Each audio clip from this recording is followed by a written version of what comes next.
চসিক ১৩ নং পাহাড়তলী ওয়ার্ডে তৃতীয় দিনের মশক নিধন ক্রাশ প্রোগ্রাম পরিচালনা করেন জাহাঙ্গীর আলম দুলাল। বিস্তারিত দেখুন মোহাম্মদ আব্দুস সামাদ রুবেলির তথ্য ও ভিডিও চিত্রে। চট্টগ্রাম সিটি কর্পোরেশনের মেয়র ডাক্তার শাহাদাত হোসেনের নির্দেশনায় মশক নিধন ক্রাশ বাস্তবায়নকল্পে চট্টগ্রাম মহানগর বিএনপির সাবেক যুগ্ম সাধারণ সম্পাদক, বর্তমান কমিটির সদস্য ও বিশিষ্ট সমাজসেবক জাহাঙ্গীর আলম দুলালের তত্ত্বাবধানে চসিক ১৩ নং পাহাড়তলী ওয়ার্ডে মশক নিধন ক্রাশ কার্যক্রম ২০ মে রোজ মঙ্গলবার ৯ ঘটিকার সময় ওয়ালেস মুরগি ফার্ম, জালালাবাদ টাওয়ার মোড়স্থ মশক নিধন ক্রাশ কার্যক্রম বিএনপি নেতাকর্মী এবং চসিক কর্মকর্তা সহ এলাকার বিভিন্ন স্তরের নেতৃবৃন্দদের উপস্থিতিতে অনুষ্ঠিত হয়। এই মশক নিধন ক্রাশ ধারাবাহিকভাবে তৃতীয় দিনের প্রোগ্রাম পরিচালনা করেন চট্টগ্রাম মহানগর বিএনপির সাবেক যুগ্ম সাধারণ সম্পাদক, বর্তমান কমিটির সদস্য ও বিশিষ্ট সমাজসেবক জাহাঙ্গীর আলম দুলাল। এছাড়া মশক নিধন ক্রাশ প্রতিদিনের ন্যায় তৃতীয় দিনের মশা নিধন এলাকা হিসেবে থাকছে ভেটেরিনারি বিশ্ববিদ্যালয়, মুরগি ফার্ম, পশ্চিম কুলসি আবাসিক এলাকা, জালালাবাদ হাউজিং সোসাইটি, জমির সোসাইটি, কৃষ্ণচূড়া আবাসিক এলাকা, ছায়ানীর আবাসিক এলাকা, লোহাগড়া আবাসিক এলাকা, বড়িবাগার, মুক্তিযোদ্ধা আবাসিক এলাকা, টি&টি কলোনি, ওয়ারেস কলোনি, বেগুন বাগান, railway officer colony, XEN colony, লোক কলোনি, হাসপাতাল কলোনি, পাঞ্জাবি লেন, ঝিলেরপাড় বস্তি, CCS office, DMA office, diabetes হাসপাতাল, কিডনি ফাউন্ডেশন, সাইক হাসপাতাল, USTC বিশ্ববিদ্যালয়, টিভি সেন্টার সহ আরো অনেক এলাকার নিকটস্থ খাল ও নালা নর্দমা।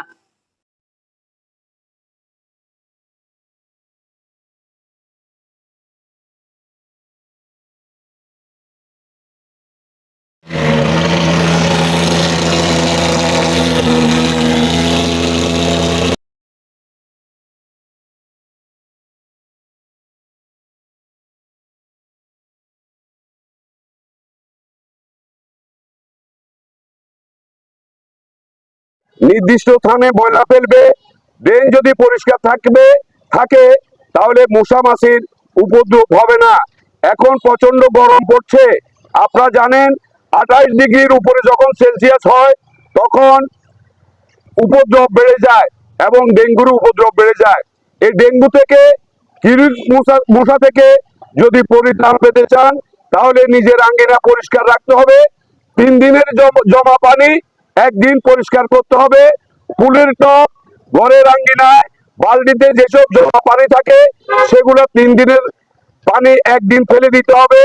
উদ্যোগ গ্রহণ করবেন, মা বোনদের কথা বলবেন, বিশেষ করে ঘরে মা বোনরা থাকে ওনারা যেন ময়লাগুলা নির্দিষ্ট স্থানে ফেলে, যত তত না ফেলে।